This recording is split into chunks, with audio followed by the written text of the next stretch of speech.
afternoon everybody, and welcome to the first of this week's review videos. For a change, we're in Asia. We're in Indonesia, and you're looking at Bandung Sastra International Airport in West Java, Indonesia. It's Whiskey India Charlie Charlie. This is a new payware scenery by ProjectMAX, and you're looking at version 1.0.1 for the PC version of Flight Sim 2020. Just like to thank the chaps at ProjectMAX for sending me a copy of this to review. The download is 1.41 gigs and it installs at 3.38 gigabytes. It's currently available only from InnyBuilds, although that may change and you may be able to purchase it from other locations. Prices, it's €8.75, which equates to roughly $9.54 US or £7.49 UK. Those are prices as shown on the InnyBuilds website page, and they do not include tax or VAT, which of course must be added and may vary depending on your country of purchase. Let's look at the key features. So, key features of this scenery: you have custom ground polygons all around the airport with true-to-life markings, custom 3D airport model, both landside, surrounding areas, approach objects and major Bandung landmarks as well. Fully realistic PBR textures, 4K and 2K, complementary. Fully detailed 3D new terminal interior and partial interior for the old terminal. Many animated objects, got the Indonesian high-speed train, airport tour bus, towed aircraft, air conditioner, store doors, road gates, escalator, etc. So I have to try to find those. Detailed landside with custom roads. Old version airport name text included. Basically you activated it by setting the in-game time.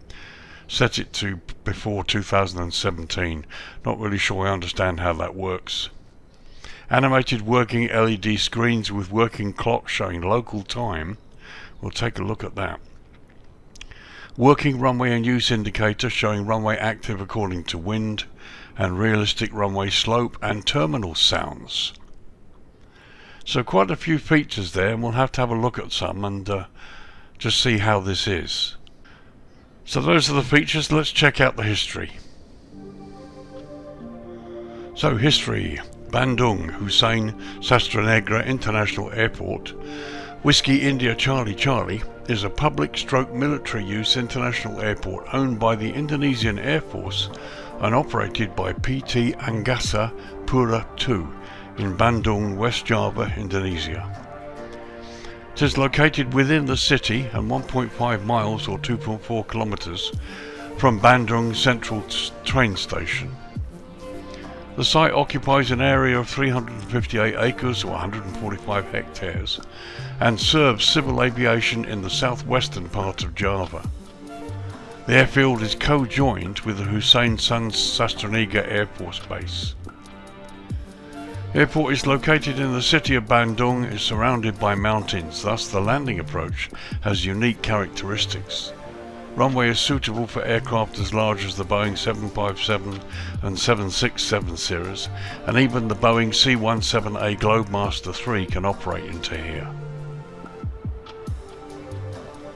The airport was built in Andir village during the Dutch colonial period and was named Andir Airfield, but is currently named after Indonesian aviation hero from West Java, Hussein Sastra. By 2010, the airport was seeing 30 flights per day. The Bandung Air Show 2010 took place as a major event for the first time at the airport in September that year, bringing international aviation audiences. The show was held again in 2012 and yet again in 2013 and 14 and is now a biannual event. Prior to 2016, the airport had an ideal capacity of only 750,000 passengers per year and was running extremely over capacity, under-equipped and understaffed. Currently, the combined old and newly built section of terminal provides capacity for roughly 3.5 million passengers per year when all of the redevelopment is complete. The airport terminal has two concourses which are used for domestic and international flights. There are 2 executive lounges, internet access, LED displays, a prayer room, coffee, tea shops, restaurants, a bookstore, shopping arcades, and ATMs. On the 11th of July 2023, the Indonesian President Joko Widodo announced that Hussein Sastronega International Airport will be retired and all current commercial flights will be moved to Kertajati Airport starting in October 2023 when that airport is fully operational. However, currently according to Flight Radar 24, the airport is still open and is used by CityLink Airlines operating the Airbus A320. So it would appear this airport in the real world is actually scheduled for closure, but at the moment, according to the sources I can see, it's still operational even now. We are now March 2024 and it's still in use. So that's the history for you. Let's look at the runway situation here. So RUNWAYS. Bandung International Airport operates a single runway 2911 measuring 7,283 feet or 2,220 meters and is constructed from asphalt. The airport lies at an elevation of 2,445 feet or 745 meters and sits within the GMT UTC plus 7 hours time zone. Now, Indonesia does not observe daylight saving time or DST, and so the airport's still currently 7 hours ahead of the UK. So runway 29, and we're looking down the throat of it now, features standard runway lighting, medium intensity approach lighting system and precision approach path indicators on the left side. And here you can see they've got everything right. The runway lighting is basic, it's not the high intensity type, but it's good enough. The approach lighting is as per the charts as well, and you've got the PAPIs on the left. So everything's correct here as per the chart. Approaches for this runway, you have RNP Y and Z approach options, VOR Y and Z approach options, and NDB Y and Z approach options. No instrument landing system at all. So let's check out the other end, runway 11. So here we are at the other end, runway 11, and as you can see, you have the standard runway lighting, a runway end identifier lights, and precision approach path indicators again on the left side. Now you have these end identifier lighting system at both ends, but it should really include the flashing white light either side of these, which denotes the runway end identifier lighting system. Approaches at runway 11, well, you don't have much. You have RMP Y and Z approach option and that's it. So again, no instrument landing system here. It's all RMP approaches. I should say that I noted a vehicle going down the runway, which is a pity. But apart from that, everything looks okay. You have enough lighting here on the runway to be able to make an approach to either end during the darkness hours. As I said, RMP approaches at both ends of the runway. Nice and long, getting on for 7,300 feet or so. And yeah, shouldn't have any problems at all. So no jetways at this airport, so let's look at the airport itself, have a close look and see what we've got here.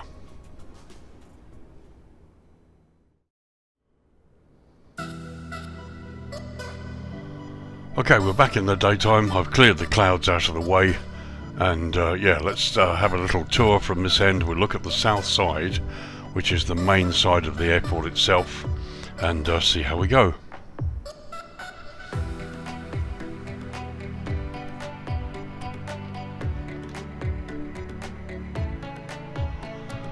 So here you've got some military here. Again, some nice buildings there, and the Hercules models are actually pretty good, I have to say. There's a refueling station down there.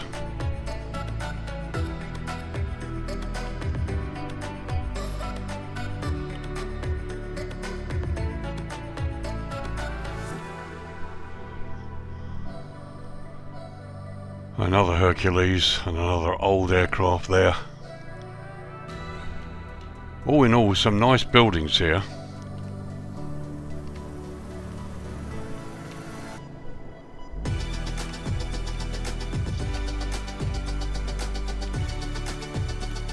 one of these should be the fire tower, I think. But again, nicely modelled, really nice there. And this is the main control tower, which I don't think has any internal modelling. We'll have a look. As you can see, no internal modelling.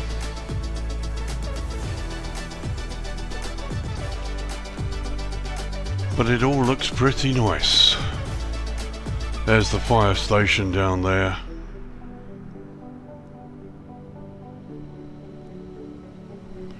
As I said, so we're looking at airside at the moment. And the modelling is of quite a decent quality, I have to say. And we've got a changing sign here, I believe. There we go.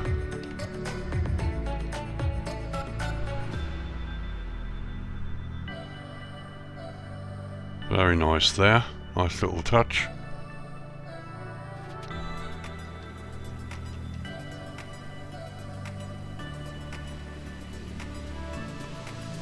And as you can see, I mean, it's modelled nicely. There's internal development, which we'll look at some point there. Nice hangars, your static aircraft here too. You've got these huge hangars.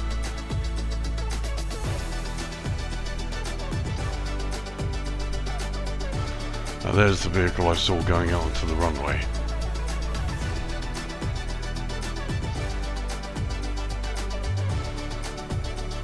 The aircraft models are pretty good, and as you can see, the hangars, the buildings here are all nicely weathered. Tarmac's well modelled as well, I like that. So there's an open hangar, room enough for you to park something in there.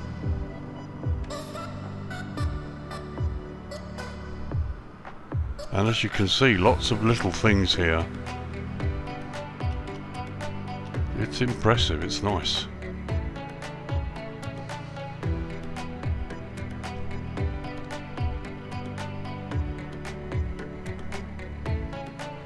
So just a close-up look at one or two things here along the airside part of the airport. Here you've got this little picnic seating area just landside of the airside fence. And here on the other side of that you see you've got more seating area, and here's a basketball court. Very nice. And you've got more seating down there on top of this building where people can sit and watch the comings and goings. And here's the jet terminal. There's the big hangar for you. Big enough to park something in there. And there's another small hangar where you've got bits and pieces inside, and here you've got various airport facilities parked outside. Some of them complete with the Lion Air logo, which you can see here. So here's one of two terminals. Airside looks really nice. Let's have a look inside very quickly. And here you can see inside, it's really quite pleasant. This is the upper level. And there you've got a little shop. And there a little bistro. And here's the other end. And that is most likely a VIP lounge there, I think. And there you've got access to one of the gates. So there we are looking at the lower level. You can see the baggage carousels there to the right hand side. And as you can see, this is domestic arrivals. And there is the arrivals hall itself inside.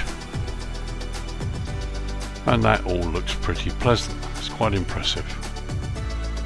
And that is where presumably the tugs come in and actually offload the baggage. As you can see, the domestic terminal, I mean, the building looks great. It's lovely modelling. It's very, very nice indeed. Very impressive. I like it a lot. And here you can see the clock there. The digital clock is accurate. It's showing 12:11. And if you look at the weather dialogue up to the left there, we're showing 12:11 local time. So the clock is in sync with the simulator. That's another nice touch, I think. And it looks good from the outside. Let's pop inside. Now if you listen carefully, you can hear sounds, passengers chatting.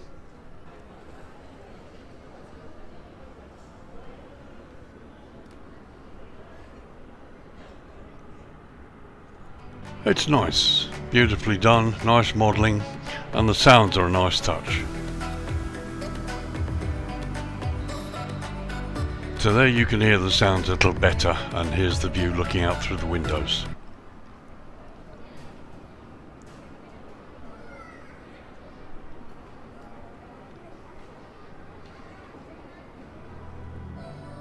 So that's all really very nice. I think my only criticism so far is there are no people. It's nice to have the sounds, but I can't see anybody emanating from providing the sound. There are no people, there are no engineers airside, no staff walking around, but we'll have a look at landside in a minute, see if there's anything there. And there's a nice sign there, Selamat Datang means, I think it means welcome. Something like that. It's Malaysian. All looks pretty good so far. Now once again there's an open gate coming through from landside. So there's the fire station. Some nice little fire engines and vehicles there. And again another nicely modelled and well weathered hangar, or two hangars. And a nice little building with some baggage carts. So overall, looks pretty nice. So a quick look at the military area on the south side here. Here you've got a couple of water bomber aircraft, I believe. And it looks like an old 737, possibly a 737-600. Now you've got a nice Hercules sitting there, just outside the main hangars. And again, some nice modelling, nicely placed foliage. It all looks pretty nice. So there's a high level shot of that area we just looked at. And now we'll go a bit further down. There's the fuel farm below us.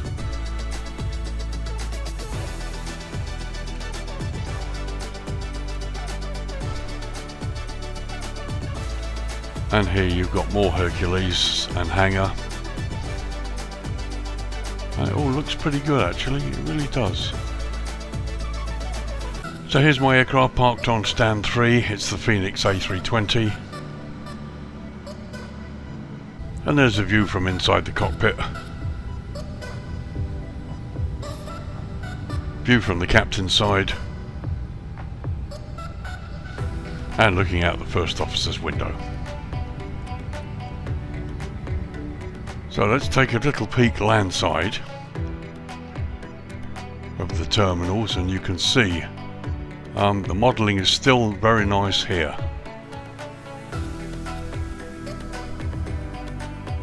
Some good signage, more animations there, Starbucks coffee.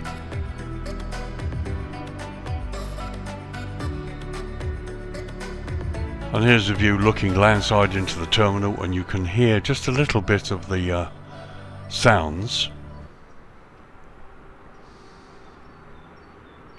So there you've got what looks like a little children's bus on a play area in that red bus, and there's the security check there.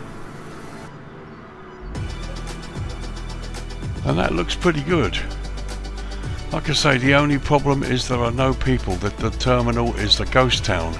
That's a real problem for me. It's a little bit of a showstopper. Why go to this length of doing such a wonderful job on the terminals? You've got no people. As I've said before, now we're at a stage where we've got people models that have practically no hit on the frame rate, so they can be included without any problem at all, and it would be just nice to populate this terminal. Or indeed populate this airport.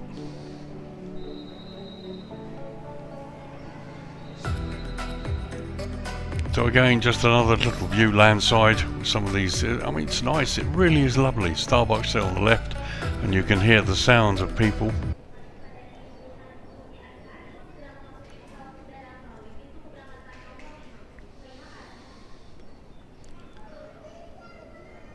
Just unfortunate there are actually no people providing those sounds. So continuing the tour landside. It's nice, it's been nicely done. This is a nice little thoroughfare. Vehicles crossing there. Is it actually a road? Well, there is, but it's nice, it's pleasant. Very pleasant. We go past the big hangars on the left.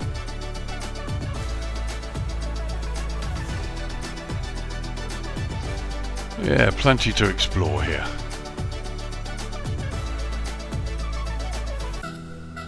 So we take a little run at the north side here. It's marked on a chart, but it doesn't really show what it is. I'm suspecting this is probably private or military, I'm not sure. Let's have a look. Okay, lots of hangars here.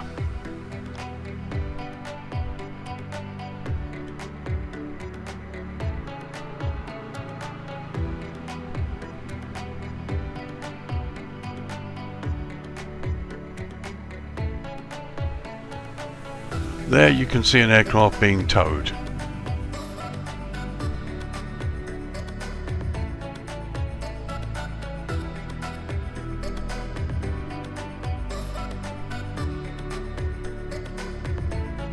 So here he is, aircraft under tow. First time I've seen this.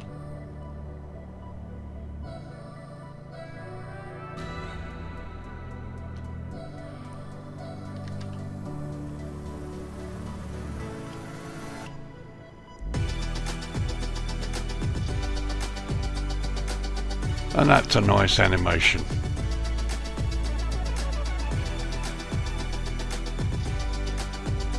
So here you've got aircraft service buildings, one or two old aircraft sitting around as well.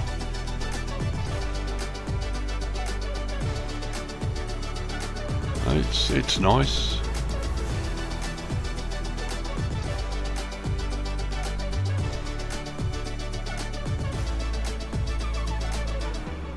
Yeah, some nice hangars here.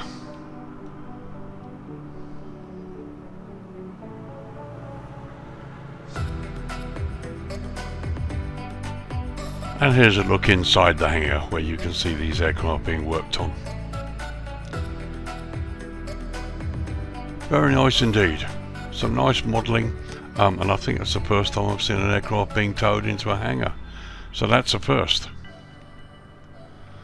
So there you go, that's an overview of the airport that we can see so far during the day. Let's bring it down to dusk and see what it looks like. Okay, 6 PM local time. The lights came on about 3 minutes ago. So there you can see the runway with the basic lighting. You've got blue airfield edge lights. Can't see any green taxiway lights. But what you can see is some very subtle lighting across the buildings here, including the fire station. And these drop lights really do look quite good. So let's get a closer look. So there's my aircraft sitting on the ramp.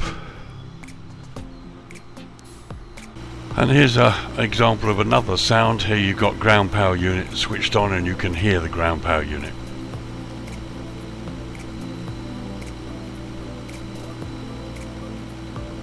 There's the fire station nicely lit. And again, some nice lighting, no globes floating around, lights being provided by the correct source. So another little slow airside tour to looking at, it's very nice, the lighting is really subtle, it's been nicely placed. You know, it just works, it works really nice. And here we come past one of the terminals. Nice to see the sign again changing. And again we've changed the clock. 18:02, which is the exact time in the simulation. And here you can see inside through the windows, which looks very, very nice.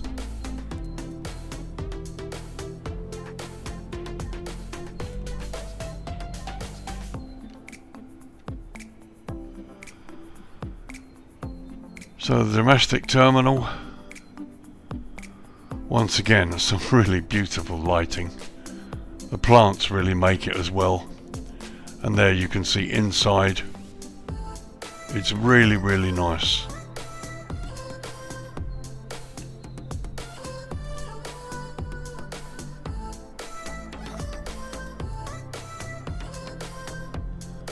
Very nice indeed.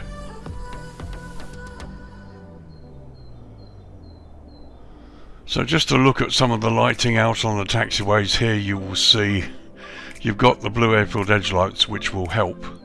But yes, as the darkness goes down, you will need your nose gear light. One thing that's missing from here is the runway signage. There should be signage here denoting a live runway, but it's missing. Maybe it's not at the real airport, I don't know. I find that hard to believe, because almost every airport should have signage here when you're entering or leaving a runway. So there's the sign pointing to the Delta taxiway, which is the one you just come out, and you've got Charlie further up there. And here as we travel up towards the threshold of runway 29, you can see some lighting, but again the approach into the runway signage is missing.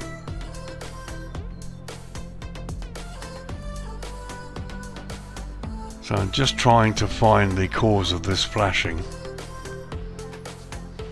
Right, I can't see what's causing that flashing. There's obviously a flashing light there, but it doesn't appear to be a source.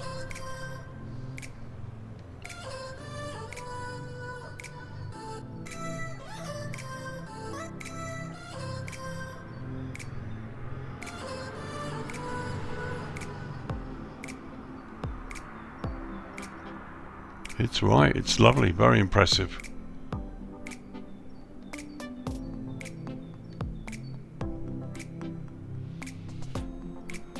So here back on the south side you've got part of the military hangars and the bits and pieces. There you can see the blue airfield edge lights that surround the taxiway. But as you can see, the darkness drops really quite quickly here in these latitudes.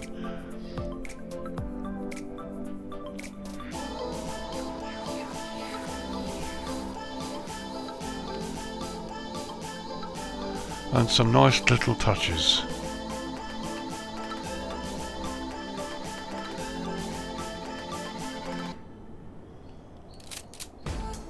And there's our friend under tow again, being taken back into the hangar.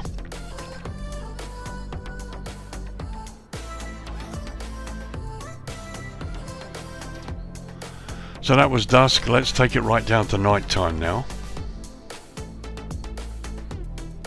Okay, night time, it's 10 PM local time, and as you can see the lighting's come up a little bit more. The whole ramp area looks pretty good actually, both the north and the south side. Let's get down to the ramp proper. So here's my A320 parked on the stand there, and again you can hear the sound from the from the power generator ground power unit there. And there you can see the lighting actually looks a lot better and brighter. Once again, a quick pass airside. I mean, it all looks pretty good. It really does.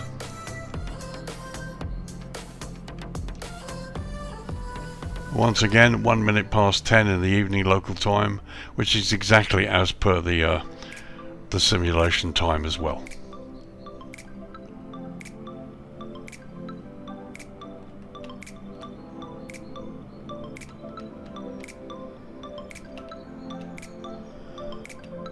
That all looks pretty impressive.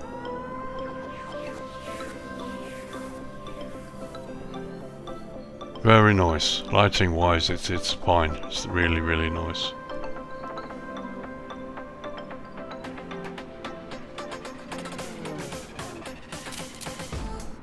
It looks good, doesn't it? Nice big hangar there for you.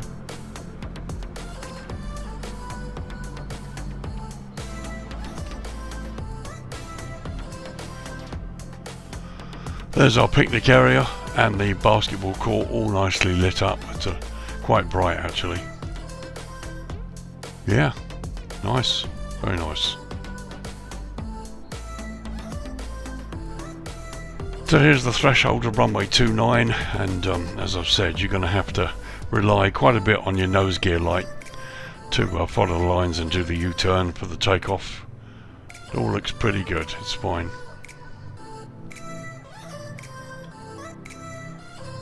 So that was night time, let's bring up the dawn. So 6 AM local time, as you can see we've got the sun behind us, so you have the red glow on the buildings and it's all coming up quite nicely. Very nice indeed. Okay, 9:30 in the morning and time to give you my thoughts. I'm a little bit in two minds. There are some really, there's a lot to like about this airport. I really do like it. But there are other bits and pieces that really confuse me a bit. As many of you know, I do not like vehicles going up and down the runway. I've just seen two of them. One of them actually stopped before they then went off along there. As I said before, I'm not a developer, so I don't know if that can be sorted out. But that's a bit of a showstopper. That's a bit of a pity, really. On the plus side, this airport is beautifully modelled. Everything, down to the weathering, the terminal, the interior. It's all really good. The only thing I haven't been able to find is the animated train. It says here where it is, the Indonesian high-speed train. I've seen the tour bus, which we've just seen going along, the red one going along the north side. And we've seen the aircraft being towed, which is really good. Really is a lot to like in terms of the modelling of this airport. It's really good. The one big criticism, you've got all these wonderful sounds and all these amazing work done inside the terminals and landside, but you have no people. It's a ghost town, and people really need to be added. Certainly when they've gone to the lengths to give you the sounds of people and to give you the details inside the terminal, and the terminals are pretty well detailed. It's not simple by any means. And I mean, they've gone to town here. You've got the time clock animation, which is a great little touch. And the aircraft being towed, I've not seen that before in a scenery. There's a lot to like about this, and there's one or two new things which I haven't seen before. And probably the best part about it all is the price. I mean, it's ridiculous. It's just €8 or just around £8 UK, around $10. Add the tax, which isn't going to be much, and yeah, the price is very competitive for this little airport. Okay, single runway airport, but it's nice. It is very, very nice, and it does get scheduled traffic. I don't know how long it's going to be in service. There seems to be some question as to whether it's actually going to close, because clearly it was supposed to close in October last year, and it clearly didn't. So it's still being used at the moment, and that's fine. Go ahead and fly in there. And there's another vehicle going down the runway. But no, probably the two biggest complaints are the vehicles going down the runway, which don't seem to be, I mean, they shouldn't be really. And the other thing is this airport is crying out for people. Whether they're static or animated, they've done a lot of nice things about this airport. I like it a lot, especially the price. But it needs people to complete the thing. But other than that, you know, you've got a nice little airport. If you're looking for places in Indonesia to fly into, I mean, there are plenty of good sceneries around for the Indonesian islands and Thailand, the Far East. This airport is going to be fun. You've got the mountains there, so you certainly will have a challenging approach here. Looking at the charts, you've got SIDS and stars and various approach options, so this is well catered for in terms of instrument flying. And yeah, it's a nice airport. I like the way it comes to life a little bit in the darkness hours. That's really, really nice. And yeah, you will need your taxiway lighting in order to find your way onto the stands, because there's no green centerline lighting. That's fine. But if they added people to this, if they upgraded it by added some people, maybe some engineers or airline staff landside, and some passengers inside the terminal, maybe one or two standing outside, just to give it some atmosphere, that would be, for me, that would make it a complete product. Really would. And if they can stop this here, that would be great. But no, do I like it? Yeah, I do. I do like it, and it's a place I'm going to have to fly into. So, thoroughly recommended. I like it, and the price is good. It's competitive. It's yet another Far Eastern airport for you to enjoy that has a lot going for it. But ProjectMAX, if you're watching this video, you need to add some people just to complete the whole thing. So there you go, folks. Bandung Hussein Sastranegara Airport in West Java, Indonesia. Whiskey India Charlie Charlie, payware scenery by ProjectMAX, and this is version 1, the release version. Downloads at 1.41 gigs and installs at 3.38 gigs. Currently only available from AnyBuilds, and I'll put the link in the description below, but I've no doubt this probably may well come out on SimMarket or somewhere else. Priced at €8.75, which equates to roughly $9.54 US, or £7.49 UK. Those prices are per the prices shown on the AnyBuild site, and they do not include tax or VAT, so you'll have to add that, which of course can vary depending on which country you're in. In the UK it's 20%, in the United States I think it's nearer 8%, I'm not sure. But I think the price is competitive, lots of features to enjoy here. I leave you to find the animated train because I can't see it anywhere. Yeah, lots of nice little things. I love the sounds. Got the APU sound over there with my aircraft. But we need passengers, we need people. So there you go. Thank you very much for joining me. That's the end of this review, the first one. Again, thank you to the guys at ProjectMAX for sending me this for the review. It's great, it really is. So stay with me this week for the second review, where we'll be going to Argentina in South America. We're going to be looking at Jujuy Airport in Argentina, Sierra Alpha Sierra Juliet. It's been released a little while ago by Vuelo Simple, who again sent me a copy a while back, and I've now managed to get the time to review it and have a look at it. So we'll have a look at that and see what you think. So thank you for joining me, guys. My name's Lee, your virtual airline pilot, wrapping up this review. Have a great week, safe flying, and I'll see you in the next video. Bye bye for now.